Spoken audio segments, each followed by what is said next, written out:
Sebelum menyimak isi videonya, ada baiknya pemirsa menonton video ini sampai habis, agar paham isi videonya. Rafale buatan Dassault Aviation, Perancis yang dibeli Indonesia, merupakan pesawat tempur multifungsi bermesin ganda dengan bentuk sayap delta dari TNI AU.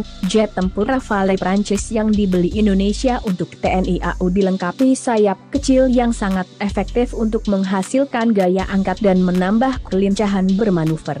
Pesawat Rafale calon armada baru TNI AU Indonesia ini dirancang dan dibuat oleh Dassault Aviation, Perancis yang dilengkapi dengan segala jenis persenjataan modern sehingga menjadikan pesawat ini mampu melaksanakan air supremacy, interdiction, aerial reconnaissance, ground support, in-depth strike, anti-ship strike dan nuclear deterrence missions. Tidak berlebihan bila Angkatan Udara Perancis menjadikan pesawat Rafale sebagai Omni Role Fighter Aircraft. Ini dia Australian Defence yang ikut menebak-nebak tipe pesawat tempur Rafale Perancis apa yang akan dibeli Indonesia.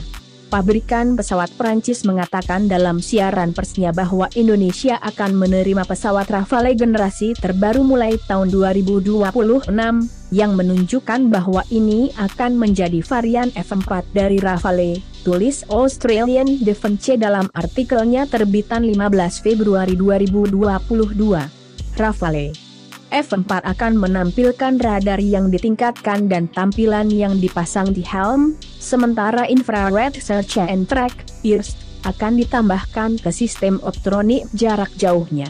Sistem peperangan berbasis jaringan Rafale juga akan ditingkatkan dengan peningkatan bandwidth untuk transfer data dan komunikasi satelit, SATCOM. Lanjut Australian Defence, Rafale F4 menjadi jet tempur paling tangguh dari keluarga Rafale yang dikembangkan Perancis.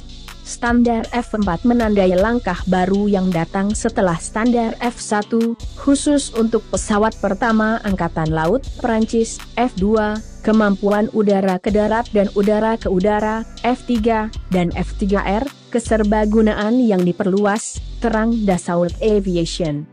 Rafale F4 yang digadang-gadang bakal dibeli Indonesia memiliki sensor radar yang lebih baik dan optronik terkait sektor depan. Tak hanya itu, Rafale juga menyediakan pengawasan, pelacakan, dan identifikasi beberapa target. Sebagai jet tempur modern yang syarat akan teknologi canggih, Rafale F4 juga disertai dengan beragam sistem persenjataan kelas atas. Masih dari The Eurasian Times, jet tempur Rafale F4 disebut disematkan rudal udara ke udara Mica NG dan 1000 kg ASM Air to Ground Modular Weapon. The National Interest melaporkan jika Rafale F4 memiliki radar cross section (RCS) sedikit di atas 1 meter persegi dan disebut kecil. RCS yang ada pada jet tempur Rafale F4 ini disebut sebanding dengan Super Hornet dan EF-2000. Kemudian Rafale F4 juga memiliki kemampuan yang sangat baik di bidang skenario pertempuran Beyond Visual Range (BVR). Dikutip dari opex360.com, jika pengembangan Rafale F4 nampaknya untuk mendedikasikan untuk pertempuran elektronik meski termasuk ke dalam jet tempur golongan generasi 4,5, Rafale F4 diduga kuat sanggup untuk imbangi kemampuan dari F-35. Dikutip zonajakarta.com dari artikel terbitan media Prancis Avions Legendaires.net pada 10 Februari 2022, jantung kinerja Rafale yang dibeli Indonesia dibocorkan sebagai catatan. Jika Rafale diproduksi oleh Dassault Aviation, itu adalah upaya tim, kelompok kepentingan ekonomi, yang disebut tim Rafale.